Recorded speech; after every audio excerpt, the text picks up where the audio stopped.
Om Shri Gurubhyo Namaha. Welcome to Vedikheritage. This is the second video in the series introducing Sanatana Dharma, the Hindu way of life. In the introductory video, we saw the two fundamental beliefs of Sanatana Dharma. Since most of us are in a stage of life where we are faced with the issues of day-to-day living, in this video, we will look at something which will help us in this journey, the concept of karma. We often question, why is it that some suffer while others seem to have a calmer existence? How are some so gifted or lucky while others wallow in misery? Can God be so partial? We observe that every individual's life differs from the other. Even one's own twin may turn out to have a vastly different life. Why is it so? And why is it that every system established to give equality to all has consistently failed? Inequality seems to creep up in one form or the other. Our ancient seers call this a function of karma. Today let us explore the role of karma. What is karma? The meaning of the word karma is simply work or deed. But karma means much more. The doctrine of karma is that of cause and effect. The act referred to as karma is the cause and its effect is called karma phala, fruit of the act. Every deed by thought, speech or action is karma, and each karma, small or big, will bear the commensurate phala. As you sow, so shall you reap. This law of cause and effect is all around us in physical, emotional and intellectual levels. The doctrine of karma delves deeper to understand the nature of cause and effect. The deeds of the past manifest the present, and the actions of the present will manifest the future. But just as the seed begets a tree, and the tree in turn fruits with the seeds within it, karma too is not a linear function but a cyclical one. We will see this cyclical nature later in the video. Let us first begin with the fruits of karma. Hindu scriptures say that every action along with the intent behind it bears two fruits, two karma phalas. One drishta phala, the fruit whose cause is seen. This fruit is based on the visible effort we put in as karma. And two, adrishta phala, that fruit for which the cause is unseen. This means one cannot identify the specific action which caused it. I will explain this further. When we work hard for our exams, we score good grades. The cause and effect are quite clear. But let's take a slightly more complex example. While traveling to work, you give up your seat to an elderly person. The obvious and immediate results are 1.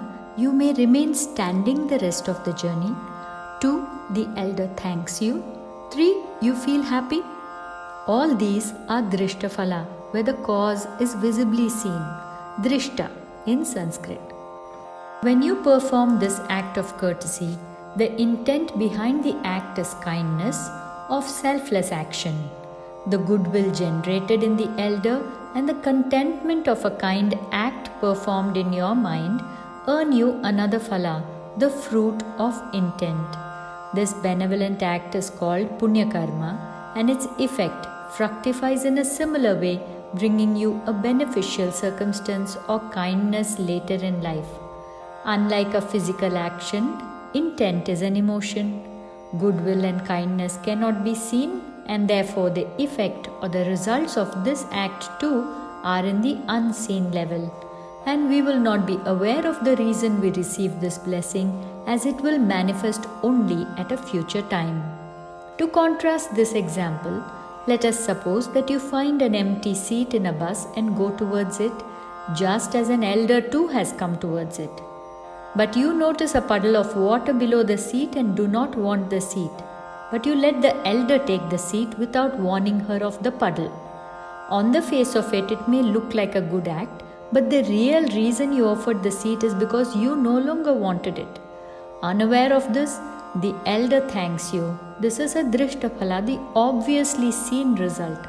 But once seated, she will discover the puddle and therefore feel discomfort. And you too are aware of your own behavior of having willfully let another suffer. Both these are consequences in the mind plane and therefore not clearly visible. And similar to kindness in the earlier example, the fruits of these too will be in the unseen level. As the act brought discomfort to another, this ill-intentioned act is called a Papa Karma. The fruit of this Papa will bring you the fruit of discomfort later in life. A corn seed cannot produce an apple tree. When we sow kindness, we reap kindness, and if we sow harm, we reap the same. Unlike the Drishtaphala, the fruits of intents of both Punya and Papa Karma do not manifest immediately or soon after the act or the karma is performed. It may appear at any time in the near or far future, sometimes even in future lifetimes, due to which, when we reap the fruit, we cannot pinpoint the action or actions which directly led to that result, because time has elapsed between cause and effect. Thus, this fruit of intent is called Adrishtaphala, the fruit whose cause is not seen. Why is it that Adrishtaphala of a given deed only manifests sometime in the future? Let us look at seed growth to understand this. We know that a mustard seed sprouts in a day or two, but a mango seed may take weeks or months to sprout. And the type of soil, moisture, and heat required for each seed to sprout will also differ. Similarly, the seed of different Punya and Papa have different gestation periods and may also require different conditions for fruition. Let us see a couple of instances to explain this. Suppose the Punya we earn is one of favorable circumstance to bear a child. This Punya cannot manifest in our childhood or old age. If we are very old when we acquire this Punya, it would probably have to wait for our next lifetime when we once again grow into young adults. Similarly, if the Punya earned was for parental support during hard times, we can reap this benefit only if we find ourselves in hardship during a lifetime. If we have secured a comfortable station in the present life, this Punya result may have to wait for a lifetime when such a scenario develops. Therefore, some Adrishtaphala manifest quickly within the same lifetime, while others may manifest in future lifetimes, waiting for the appropriate conditions for fruition. Sometimes Adrishtaphala return as a favorable or unfavorable circumstance similar to the Punya and Papa Karma we perform. At other times, they may return as a cumulative result of many stored karma, like an unexpected legacy left to you by a distant relative. In life, we are often surprised by the so-called lucky break or devastated by the so-called act of fate, but neither good luck nor bad luck exist. All these occurrences are nothing but Adrishtaphala fructifying. In summary, karma is any work or deed by thought, speech or action. The doctrine of karma is that of cause and effect. We may say that every action will produce a commensurate result. The deed is the cause called karma and its effect is the fruit called phala. Every action along with the intent behind it is said to bear two results or fruits of action. Drishtaphala, result whose cause is seen or known, and Adrishtaphala, result whose cause is unseen or unknown.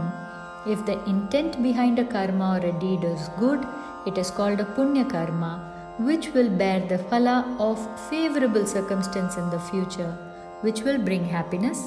Through acts of service, charity and kindness, we reap the fruits of happiness.